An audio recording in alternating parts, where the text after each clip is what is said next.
Hi, everybody. This is Charles Hoskinson broadcasting live from warm, sunny Colorado. Always warm, always sunny, sometimes Colorado. Today is September 8th, 2022. First, our grievances and condolences to the royal family for the death of the Queen. She was a remarkable person, lived a remarkable life, and I'll probably make a video specifically about her a little later. But today's video is on climate and energy implications of crypto assets in the United States of America. So why the hell would I make a video about that? Well, a White House report just came out, and I want to share with all you guys. Let's take a look at it. So September 2022, the White House. And on March 9th, President Biden signed Executive Order 14067, quote, ensuring responsible development of digital assets, end quote, to support responsible digital asset development in line with our climate change objectives and for the benefit of everyone in America. The president directed the White House Office of Science and Technology Policy, OSTP, and its partners from the Executive Office of the President across federal agencies to examine the connections between distributed ledger technologies and energy transitions, the potential for these technologies to impede or advance efforts to tackle climate change at home and abroad, and the impacts of these technologies have on the environment. The report provided the assessment directed by the executive order. Okay, so what talked to a bunch of different agencies. We had a chance tangentially to talk to them through NIST, and this is the product of several months of hard work.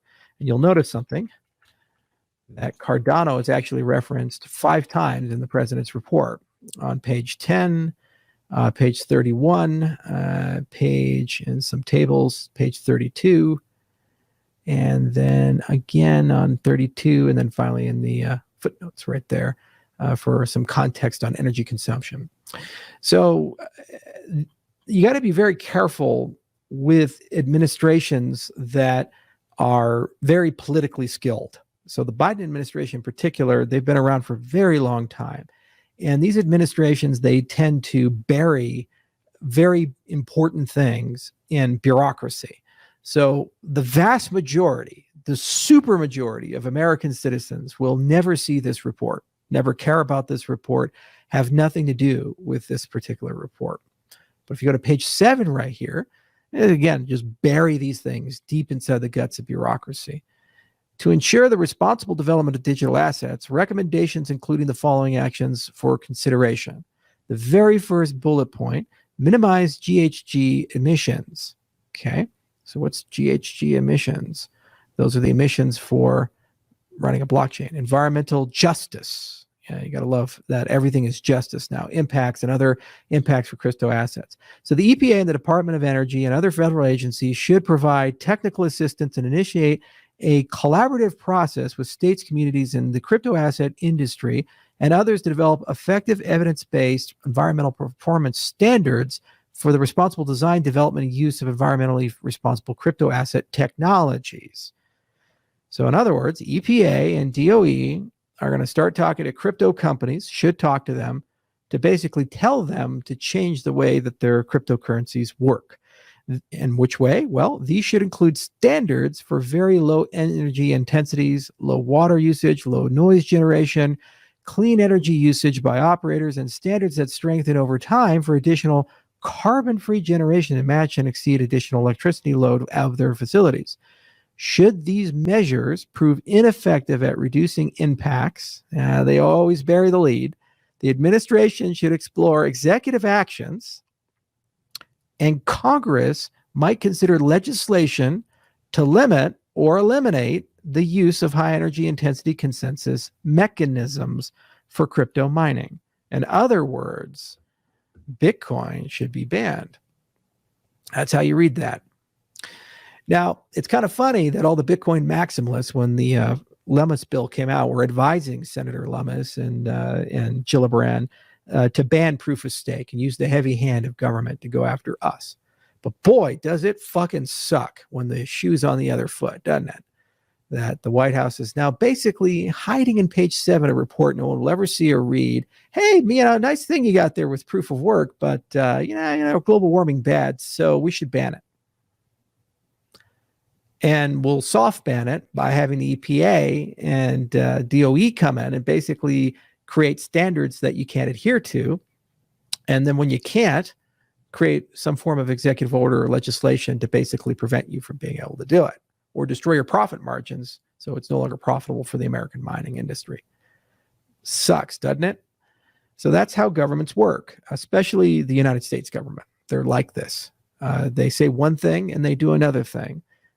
They tell you there's going to be a great policy, and then a committee comes together that you've never heard, you know nothing about, you've never seen, and they draft a report basically saying the most valuable cryptocurrency in the world probably is illegal, should be, because carbon. That's simple. We watch, and Pepperidge Farm remembers. We remember. We listen to these things. We see these things. So every now and then I bring this to people's attention. Now, we predicted that this was going to be a huge fight as an ecosystem, which is why I've been pushing very hard for proof of useful work, because then your consensus algorithm does more than just secure a cryptocurrency. It also provides a large distributed computer for hire. So the same regulations will hit data centers, big computing centers, the stuff Amazon does and Microsoft does, will then apply to cryptocurrencies as well, because you get a big computer out of the game. So we have a protocol called Ophelamos that we developed specifically for this, and we showed that protocol at Crypto just recently. Highly recommend you guys check it out and take a look at it. Our recommendation is that Bitcoin consider adopting this, and maybe one day we'll write a BIP to talk about it. We'll also see if we can get other people to do that. Now, I doubt that community is going to move in that direction, but it's very clear that there are people in this administration and in various political parties throughout the world that really do want to start carbon scoring the mining of cryptocurrencies. Now, I've also always taken the position that proof of stake is a vastly superior consensus mechanism in many ways, assuming you can address the network design requirements and the security requirements, which is why we spent 7 years of innovation with Ouroboros and brought it to market. And the report does accurately reflect that we have a massive advantage in terms of energy usage. This is not the only governmental report generated that mentions proof of stake and Cardano specifically. Now, the Bitcoin maximalists, because they're a religion, will refuse to acknowledge or believe that proof of stake in any capacity is legitimate. That's their prerogative, but it's very clear that there's a red target now on their back. And actually, for those who want to ban cryptocurrencies, they have the 1-2 punch of saying mining should be banned because it's not ecologically friendly, and proof of stake should be banned because they're securities. So wait a minute, do we have any options? Yeah, of course you do. Use JP Morgan Chase or Goldman Sachs. Use a CBDC. Use a centralized offering. Isn't that banning cryptocurrencies altogether? Pay attention. This is how they get you. They don't get you in big speeches. They don't get you, while in a presidential debate or arguing on the floor of the Senate. They kill you with bureaucracy. They get you with subtle little reports that are written that have recommendations embedded within them, saying subtle little things that a bureaucrat that you've never met, have no influence or power over, and cannot be fired, basically gets to have unilateral authority over your life, your livelihood, and your ability to participate.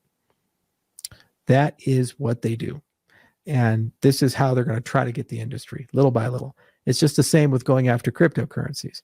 Instead of going after them directly, because super expensive and hard, why don't you go after the exchanges and destroy liquidity? See? Different route, same outcome. So anyway, just figured I'd share the report with you guys. It's an interesting read. There's a lot to it. The authors of the report, I don't think, are bad people. In fact, I think they did a lot of good research and they put a lot of effort into it. But it's very clear they were given an agenda, which is minimize energy consumption. And very rightfully so, they recognize that when proof of work and proof of stake are put head to head, the only option really is to choose a proof of stake protocol in that respect. And you can't really do much more about it. Of course, they're going to make a recommendation to get rid of the energy intensive stuff because for all things being equal, and they're not an ideologue, if proof of stake works, there's really no functional reason in their mind to use proof of work. Now, there may be regulatory reasons, there may be other things, and the industry is going through that. And one day we will have clarity, especially if FIA is passed. But for the time being, we're kind of in this bizarre catch-22, aren't we? So just remember, government is not your friend, never has been, never will be, and doesn't care about you, and is never accountable when they fuck your life up. And you can never get it back. Can't sue them, can't recover the fees that you spend fighting them. And even if you win, you still lose because they find a way to hit you again. That's the way it is. And that's the way it's always going to be. And this is why we build cryptocurrencies. This is why we have an industry, because we'd like to change things and actually make it a little bit better and more fair and inclusively accountable and so forth. And for one, I'm getting real tired of this duplicity and these types of reports being slid through. This is largely an American industry, the cryptocurrency industry. We've created millions of jobs and created over $1 trillion as an industry of value. And we have a lot of great engineers, a lot of great scientists. The American universities are leading in research output for cryptocurrencies. And if we want, this can be a $10 or $20 trillion business. Reports like this, if implemented, damage that, harm that, offshore that, and it goes somewhere else. And how many Microsofts and Apples and Googles can you lose as a nation before your nation collapses? And how in God's name are we going to pay back whatever it is, $30 trillion, who knows, of national debt that we have if we can't grow our way out of it? I don't know. So these things are getting increasingly more personal. It used to be hypothetical stuff, but it's hard to argue with a White House report basically saying, well, if you can't get the DOE to do it, use an executive order or legislation to ban it. That's getting too close to home for me. So anyway, I figured I'd bring it to your guys' attention for your reading pleasure. And the title of the report is the title of this video. And to the Bitcoin maximalists out there, you reap what you sow. And if you try very hard to use the government to cudgel your opponents, don't be surprised when they use the very same club to hit you in the head.